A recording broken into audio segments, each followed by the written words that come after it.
Welcome dear students. Now I am going to discuss and analyze the glass menagerie scene 4. Right, in the narration there is description like this. The interior is dark, right? The interior is dark because, environmental dark. But darkness within the Wingfield apartment is also implied here. Faint light in the alley, a deep-voiced bell in a church of tolling, the hour of 5 as the scene commences. Okay. Now it is Tom who comes home early morning. Tom appears at the top of the alley. After each solemn boom of the bell in the tower, he shakes a little noisemaker to rattle as if to express the tiny spasm of man in contrast to the sustained power and dignity of the Almighty. This and the unsteadiness of his advance make it evidence that he has been drinking. Now he comes home drunken. As he climbs the few steps to the fire escape landing, light steals up inside. Laura appears in the night dress. Observing Tom's empty bed in the front room, Tom fishes his pockets for the door key. He searches for the door key, removing a motley assortment of articles in the search. Things in the pocket are thrown, including a perfect shower of movie ticket stubs and an empty bottle. Now there's a shower of movie tickets. That means his trousers at least not washed for several days, because many stubs of movie tickets are there. At last he finds the key, but just as he is about to insert it, it slips from his fingers. He strikes a match and crouches below the door. Tom, one crack and it falls through. Then Laura opens the door. Tom, what are you doing? Looking for a door key. Laura, where have you been all this time? Tom, I have been to the movies. Laura, all this time at movies? Tom, there's a very long program. There was a very long program. There was a Garbo picture and Mickey Mouse, and a travelogue and a newsreel, and a preview of coming attractions. And there was an organ solo and a collection for the milk fund simultaneously, which ended up in a terrible fight between Fat Lady and Usher. So the social behavior is not decent either. Usher means one who accompanies the people to the movie seats in the talkie hall. That means movie hall, cinema hall. Laura, did you have to stay through everything? Tom, of course, and oh, I forgot. There was a big stage show. The headliner on the stage show was Malvolio the magician. Now he speaks of a magic show. This magic show, as he described, is significant for the escapism. Now one of the themes of the play, The Glass Menagerie, is escapism. Now Tom tries to escape this environment, this gloomy environment. His father escaped early.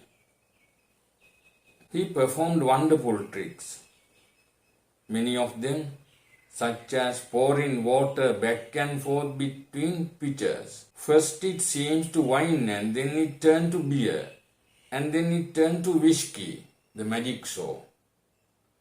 I know it was whiskey it finally turned into because he needed somebody to come up out of the audience to help him. And I came up. Both showers. It was Kentucky Straight Bourbon. A very generous fellow. He gave souvenirs. He gave souvenirs also. He pulls from his back pocket a shimmering rainbow-colored scarf. He gave me this because he helped the magician. This is magic scarf. You can have it, Laura. You wave it over canary cage and you get a ball of goldfish.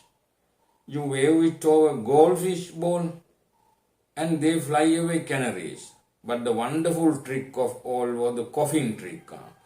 Now he speaks of a coffin trick. Now let's read it. We nailed him into a coffin and he got out of the coffin without removing one nail. He has come inside. There's a trick that would come in handy for me. Get out of this 2x4 situation. Now, really, Tom also wants to leave this gloomy environment, unencouraging background with a mother and sister. That is what he says. The magician came out of the coffin without removing a single nail. He also wants to live like that.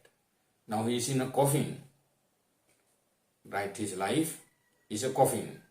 He is like a dead body. He is like a dead body because he has no any enthusiasm of life, any entertainment. Everything about himself is tedious, uninteresting.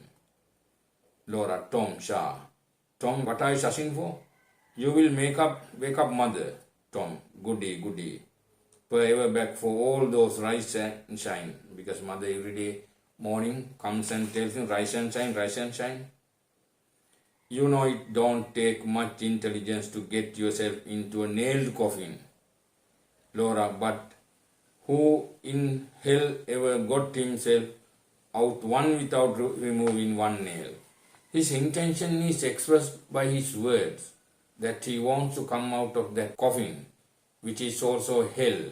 But Laura doesn't understand it.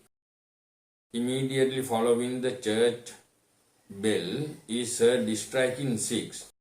At 6th stroke, the now early morning, the alarm clock goes off the Amanda's room, and after a few moments, we hear her calling, rise and shine, Laura, go tell your brother to rise and shine. That is mother's routine practice. She wants him to rise and shine means wash himself and leave for job. But now, soon after Tom arriving from his magic show and movie, night time he is away from home. Now, there's a truth like that. If a person is unhappy at home, he finds happiness in working place. He finds happiness nowhere. Laura, tell your brother his coffee is ready. Laura, Tom, it's nearly 7. Don't make mother nervous. He stares at her stupidity beseechingly. Tom, speak to mother this morning. Make up with apologize. Speak to her. Apologize means last day at night he told mother about his enemies, underworld gang who is going to dynamite this house, and then she would be able to fly in the sky with 17 gentlemen callers. Right after that, mother became angry because that is an insult. Tom, she want to me. It's her that started not speaking. Laura, if you just say you are sorry, she will start speaking. Tom, her not speaking, is that such a tragedy? Laura, please. Amanda, calling from kitchenette. Laura, are you going to do what I asked you to do? Or do I have to get dressed and go out myself? Dress out and go out to myself means there are two things. One is to, now she is in the night dress. Another thing is to, if Tom doesn't wake up and go to job, what will happen? She will have to get dressed and go out herself. Because she is also a weather-beaten woman. She too can find a job. One time she worked in that famous bar as a brazier demonstrator. We don't know what else she did, right, when children were small. Who cared them? Anyway, she had dedicated a lot for that. Therefore, going out and doing a job is not difficult for her. Laura, going. Soon as I get on my coat, she pulls on a shapeless felt hat with nerves, jerky movement, presently glancing at Tom, rushes awkwardly for coat. The coat is one of Amanda's, inaccurately made over, the sleeves too short for, but butter and what else? She asks, at least she doesn't have dresses. She is extremely poor. Amanda entering upstairs, just butter, tell them to charge it. Laura, mother, they make such faces when I do that. Amanda, sticks and stones can break our bones. But the expenses on Mr. Garfunkel's face won't harm us. Tell your brother his coffee is getting cold. Mr. Garfunkel is the owner of this house. This house is not their own. They pay a rent for that. Laura, do what I asked you. Will you, Tom? He looked sullenly away. Amanda, Laura, go now and just don't go at all. Laura, going. A second later she cries out. Tom springs up and crosses to door. Amanda rushes anxiously in. Tom opens the door. Tom, Laura. After Laura says, I'm all right. I sleep, but I'm all right. Amanda. If anyone breaks a leg on those fire escape steps, the landlord ought to be sued for every cent he possesses. She shuts the door, remember, she isn't speaking, and returns to the room. As Tom enters listlessly for his coffee, she turns her back to him and stands rigidly facing the window on the gloomy grey vault of the area away. Its light on her face with its aged but childish features is cruelly sharp, satirical as a print. Right. After that, Tom says, Mother, I apologize. After that, Amanda draws a quick, shuddering breath, her face grotesquely. She breaks into childlike tears. I'm sorry for what I said. For everything that I said, I didn't mean it. Tom says, Amanda, my devotion has made me a witch, and so I make myself hateful to my children. Which means that witch is flying on a broomstick. That's what it says. In Sinhala, there was a story in our childhood. I don't know whether it is now there. There's a witch called Batakolachi flying in the sky on a broomstick. That story is in English also. English story, original story came to Sinhala literature. That's why I say, then Tom insulted her saying that she would fly with 17 gentlemen callers. No, you don't. Amanda, I worry so much. Don't sleep. It makes me nervous. Tom, I understand that. Amanda, I have had to put up a solitary battle all these years. She recollects how she looked after children, how she brought up her children without husband. But you are right hand bower. Don't fall down. Don't fail. Tom, I try, Mother. Amanda, try and you will succeed. Why? You are just full of natural endowments. Both of my children. They are unusual children. According to Amanda, they are unusual children.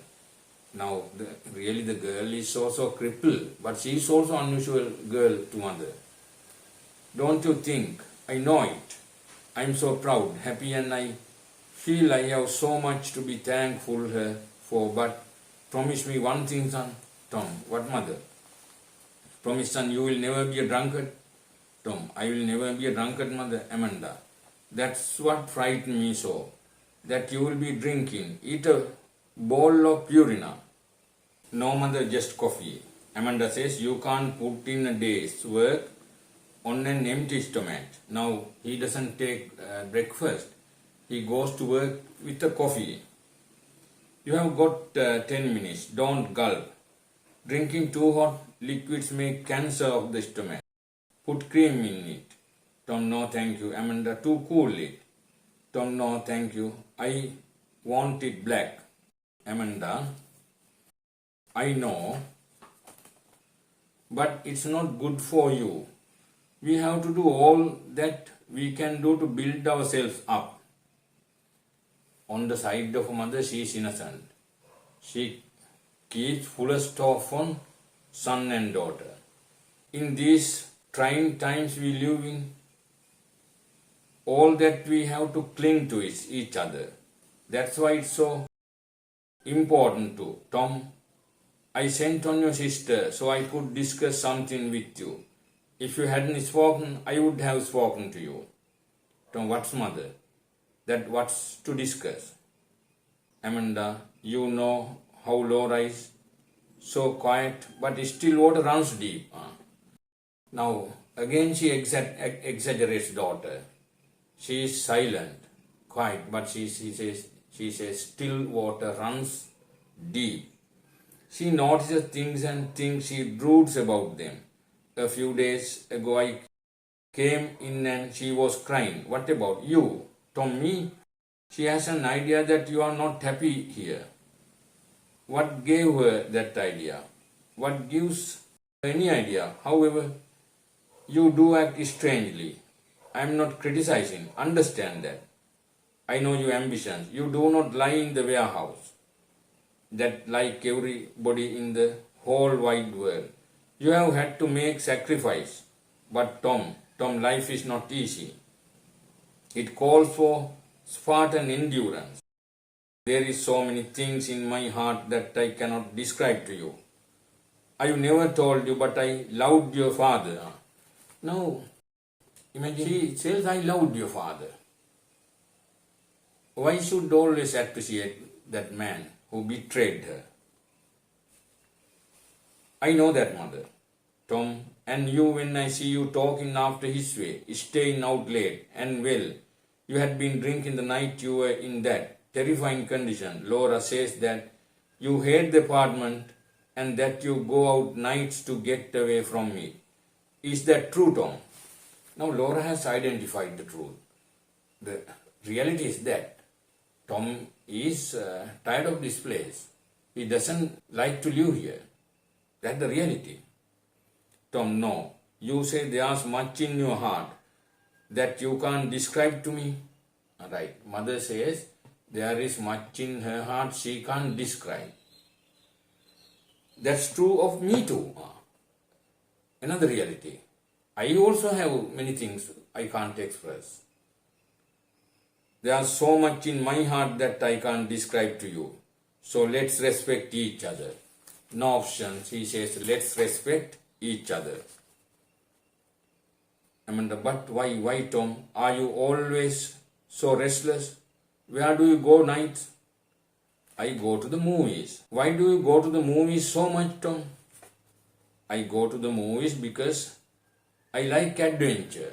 Young boys, being a young boy, he likes adventure. Adventure is something I don't have much at work. So I go to the movies. Now, one of the traits of this drama is very simple English. Day-to-day conversational English is there. American way of speaking. But Tom, you go to the movies entirely too much. I like a lot of adventure. Other young men have adventure in their real lives, but he sees adventure on cinema screen. That's the difference. Amanda looks baffled, then hurt as she is familiar. Inquisition resumes to become hard and impatient again. Amanda slips back into a querulous attitude toward him. Amanda, most young men find adventures in their careers. Tom, then most young men are not employed in a warehouse. Amanda, the world is full of young men employed in warehouses and offices and factories. That is about slavery. Employees. Absence of real employment opportunities that is suitable for their education. Tom, do all them find adventure in their careers? Amanda, they do or they do without it. Not everybody has a craze for adventure. Mother sees the world through her age and through female perspective. Tom sees the world through his youthful perspective as a boy. Tom, man is by instinct a lover, hunter, a fighter, and none of those instincts are given much play at the warehouse. That is also common reality. He is not a lover, he is not a hunter, not a fighter, right? I mean, the man is by instinct. Don't quote instinct to me. Instinct is something that people have got away from. It belongs to animals. Christian adults don't want it. What do Christian adults don't want then, mother? I mean, the superior things. Things are the mind and spirit. Only animals have so satisfy instincts. Surely your arms are somewhat higher than theirs. Then monkey speaks right. According to Amanda, instincts are not applicable for humans. Amanda wrong. Right? He's a young boy. He should have that. Tom, I reckon they are not. Amanda, you are joking. However, that isn't what I want to discuss. Tom, I haven't much time. Amanda, sit down, Tom. You want me to punch in red at the warehouse, mother? You have 5 minutes. I want to talk about Laura. Amanda, we have to be making some plans and provisions for her. She is older than you, 2 years. Now 2 years older than Tom. And nothing has happened. She just drifts along with nothing. It frightens me terribly how she just drifts along. I guess she has the type of people called home girls. Now she is called home girls. Amanda, there's no such type. And if there is, it's a pity. That is, unless the home is hers without a husband. Time to time, ever and anon, Amanda emphasizes the significance of marriage for her daughter. Working class society, girl has no option otherwise. Throughout this story, the main concern is marriage. Amanda, oh, I can see the handwriting on the wall as plain as I see the nose in front of my face. It's terrifying me. More and more you remind me of your father. He was out all the hours without explanation, then left goodbye. Another thing is that we understand that Mr. Winfield, her husband, was also tired of this place. He was depressed and disappointed. He couldn't take 3 of them, so he left alone. We can't appreciate Mr. Wingfield, Amanda's husband, for leaving. But we understand that he was also disappointed and depressed, so that he escaped. We can think that he couldn't take 3 of them, so alone he left. Escapism also one idea. Then on seeing Tom also, Amanda feels such a thing, that Tom will leave. And me with the bag to hold. Your father left me to hold the bag. Bag means 2 children and their future. I saw that letter you got from the merchant marine. From a shipping company he has received a letter. I know what you are dreaming of. That means his dream is to go to shipping company. I'm not standing here blindfolded very well. Then do it. But not till there's somebody to take your place. She says, okay, you can leave. She doesn't mind. But his place must be filled. That means there should be replacement for him. What do you mean? I mean that as soon as Laura has got somebody to take care of her, married, a home of her own, independent wife, then you will be free to go wherever you please. On land, on sea, whichever way the wind blows you. But until that time you have got to look out for your sister.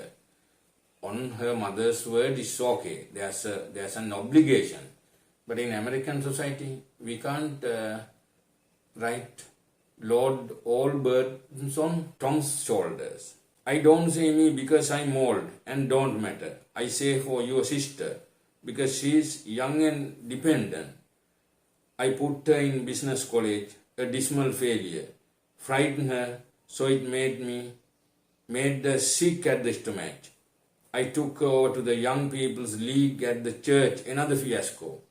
Not only that place, after that she has taken Amanda to another society, Young People's League. There also she failed. Now all she does is fool with those pieces of glass and play those worn out records. What kind of a life is that for a girl to lead? These are the things you have to analyze at the exam. Describe Laura's lonely life, isolation. Tom, what can I do about that? Amanda, overcome selfishness. Self. Is that you have ever think of? Tom springs up and crosses to get his coat. It is ugly and bulky. His coat also ugly and bulky. He pulls on a cap with ear muffles. Where's your muffler? Put your wool muffler on. He snatches it angrily from the closest and tosses it round his neck and pulls both ends light. Tom, I haven't said what I had in mind to ask you. I'm too late, Amanda. Down at the warehouse, aren't there some nice young men? Tom, no. Amanda, there must be some. Tom, mother.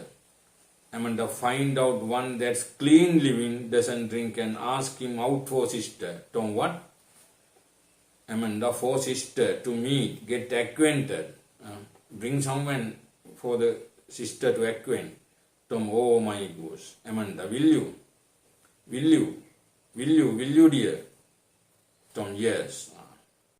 After that, Tom, the yes, and Amanda is very happy. She calls someone. Ella, right? This Amanda Wingfield. How are you, honey? How is that kidney condition? You are a Christian martyr. Yes, honey. That's what you are, a Christian martyr. Well, I just now happened to notice in my little red book that your subscription is to Companion has just run over. I knew that you wouldn't want to miss out the wonderful serial starting in this new issue. It's by Bessie May Hopper. The first thing she has written since Honeymoon 4-3. Wasn't that a strange and interesting story? Well, this is one even lovelier. I believe it has a sophisticated society background. It is all about the horse set on Long Island. Now she becomes a little bit thrilled. It's after that she calls one of her friends. In this scene also we understand how far Amanda is dedicated to her daughter, also son. She's a suffering mother. She's suffering from various things, not only one. No husband left and she had to fight a single battle to bring up the children. After that, now to look after daughter, they depend on Tom's salary only, like that. There are so many things. Poverty-stricken condition overwhelms them. Right, okay, let's meet in scene 5 again. Have a nice day.